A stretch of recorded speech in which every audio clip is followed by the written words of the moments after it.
Bonjour, seconde vidéo sur le thème du coaching. Aujourd'hui, c'est pour préciser les qualités d'un coach et en quoi un coach peut vraiment être utile. Il y a une phrase que j'aime beaucoup de Charles Rimbaud qui dit: «La vie n'est pas un long fleuve tranquille, c'est une montagne à gravir». La vie est faite d'expériences. On a des expériences qui sont plus ou moins faciles et heureuses. Il y en a évidemment qui sont très bénéfiques et joyeuses. Donc ça, on a vraiment évidemment beaucoup de facilité à les vivre.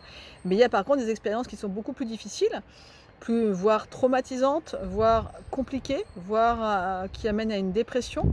Par exemple, des périodes comme la période du divorce, la période d'un burn-out professionnel, même le départ en retraite peut être une période qui est complexe et difficile.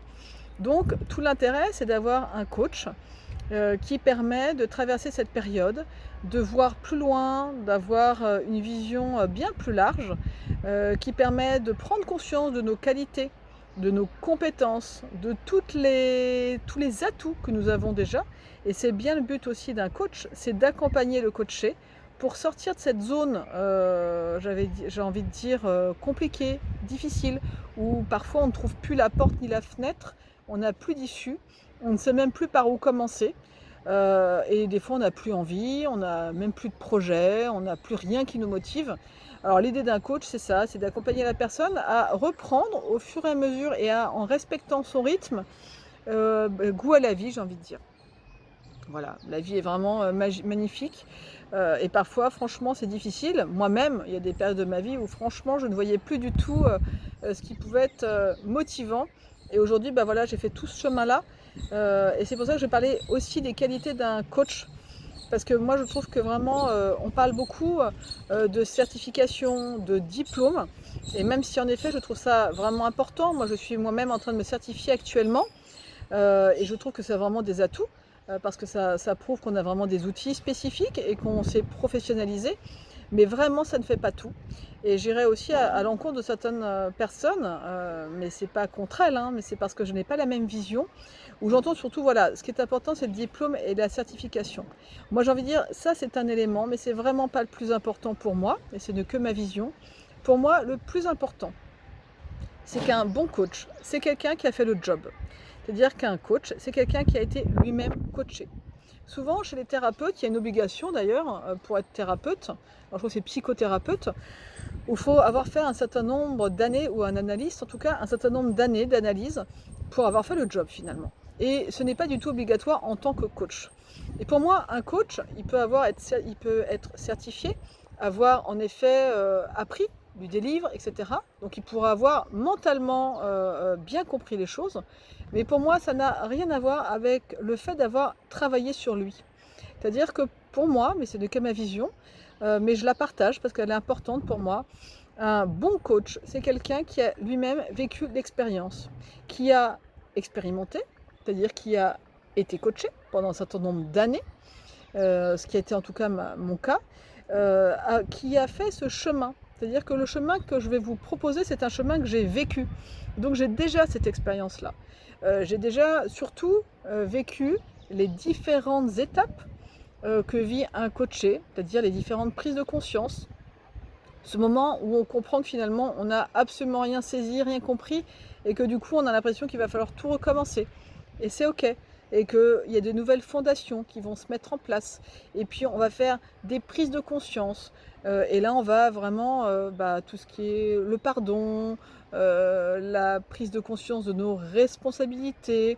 Bref, toutes les étapes que je propose en coaching, je les ai moi-même vécues. Et la différence, c'est ça. C'est-à-dire que je les ai non seulement vécues, je les ai intégrées, je les ai expérimentées. Alors du coup, évidemment, quand j'en parle et quand j'accompagne mes coachés, c'est quelque chose que j'ai déjà fait. Donc toute l'expérience est là. Donc c'est pour ça que pour moi, il y a vraiment deux choses. Il y a se faire certifier ou passer le diplôme, c'est d'accord, mais malgré tout, un bon coach pour moi, c'est quelqu'un qui a vécu tout ce qu'il propose en fait. Tout ça, il l'a déjà vécu, il a déjà expérimenté toutes ces étapes.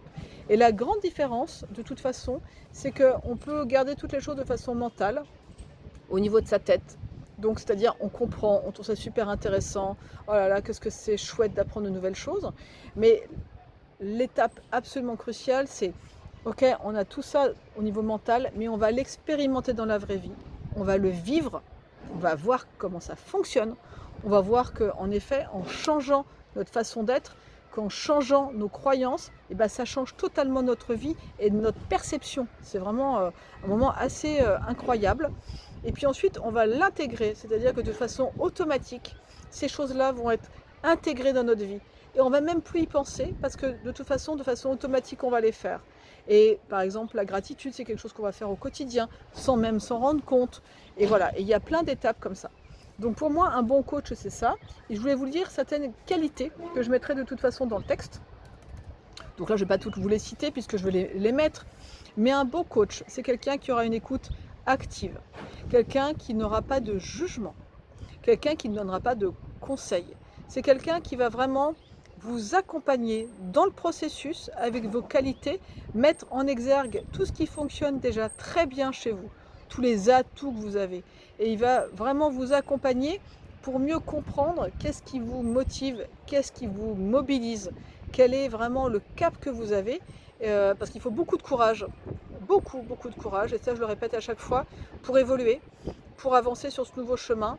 Et on dit d'ailleurs que pour pouvoir atteindre ce défi du changement et de prendre un coach, parce que c'est quand même extrêmement courageux de le faire, et ben, il faut avoir un défi assez important pour oser sortir de sa zone de confort. Et c'est pour ça que je suis toujours extrêmement touchée quand je vois des gens qui ont ce courage-là. Et donc un bon coach, c'est ça, c'est une personne qui va accompagner, qui va guider. Le but, c'est pas d'avoir un coach à vie et surtout un coach qui est là pour vous dire ce qu'il faut faire ou pas faire, le SMS que vous devez écrire ou pas écrire, etc. Ça, c'est absolument, moi je l'ai vu faire, c'est incroyable, mais c'est absolument pas du tout professionnel. Un bon coach, c'est quelqu'un qui va vous permettre de vous questionner, permettre de trouver vous-même les réponses et les ressources intérieures et qui va vous accompagner sur le chemin, c'est-à-dire qu'il va être vraiment un guide, un phare, comme je le dis. Parce que des fois, il y a des étapes qui sont plus ou moins faciles et plus ou moins confort, mais vous pouvez toujours compter sur lui parce qu'il est toujours là. Et comme il a déjà vécu ces expériences, il n'y a personne de plus amène à vous amener à ce cap-là. Voilà. Et c'est ça un coach. Et c'est ça, pour moi en tout cas, ma définition d'un bon coach. Voilà. C'est des qualités humaines, relationnelles, des compétences évidentes, des outils qui sont acquis. Et c'est surtout cette expérimentation qu'il a déjà fait, étape par étape. Et donc évidemment, quand il propose de les vivre à quelqu'un, il sait exactement de quoi il parle parce qu'il l'a vécu. Voilà, donc je voulais préciser ça parce que c'est vrai que dans le coaching, on entend beaucoup de choses. Il y a évidemment des dérives, il y a vraiment des coachs qui sont plus ou moins adaptés, il y a de tout, hein, on fait ces expériences, moi j'en ai connu aussi, et j'ai vu les limites de certains coachs, mais j'ai vu aussi la grande richesse d'autres, donc il faut se faire confiance, faites-vous confiance dans votre ressenti. Si quand la personne parle, ça vous parle, vous dites ouais, elle est authentique, j'ai envie de lui faire confiance, je lui fais confiance tout de suite, allez-y, n'hésitez pas, foncez. Parce que de toute façon, c'est vraiment une étape clé qui va vous permettre d'aller plus loin. Si par contre, vous n'avez pas l'envie, vous n'avez pas de besoin pour vous, vous êtes dans une zone de confort qui n'est pas toujours confortable, mais dans laquelle vous n'avez pas envie de sortir, c'est ok, il n'y a pas de souci. Par contre, si vous êtes dans ce moment-là clé de votre vie, où vous avez vraiment une vision, un cap, vous avez vraiment la sensation que vous pouvez passer à une étape supérieure et que vous avez ce courage parce que l'objectif, il est extrêmement important et que cette étape-là, elle va vous dire oui, ok, j'accepte de sortir de ma zone de confort parce que je sais exactement où je veux aller. En tout cas, moi, c'est ce qui m'est arrivé. Et c'est vrai qu'il faut vraiment être dérangé parfois pour pouvoir accepter ça. Alors évidemment, aujourd'hui, je me dis, mon Dieu, merci la vie, merci mille fois. C'est pas un chemin qui est toujours facile, c'est sûr. Il n'est pas simple, il n'est pas tout droit, il est parfois tortueux et parfois on redescend un peu. Mais quel changement, quoi. Et vraiment, c'est le message que j'ai envie de vous dire aujourd'hui, c'est que le changement, c'est tout à fait possible. On peut vraiment passer à une autre dimension. Vraiment, aujourd'hui, ma vie n'a absolument rien à voir avec celle que j'avais il y a 5 ans. Et pour mon plus grand bonheur, vraiment, pour mon plus grand bonheur. Mais il a fallu vraiment que je sois courageuse, il a fallu que je m'accroche. Et j'ai eu la chance, voilà, d'avoir sur mon chemin des vrais coachs. J'ai eu plusieurs coachs. Aujourd'hui, je suis un autre coach. Je continue toujours de toute façon ce processus pour être la personne la mieux, j'ai envie de dire la mieux avec elle-même, être toujours en progression pour apporter le meilleur à mes coachés. Voilà. Et ben, je vous souhaite une bonne journée, puis je vous dis à la prochaine vidéo où je parlerai de la différence entre mentoring et coaching. Bonne journée à vous.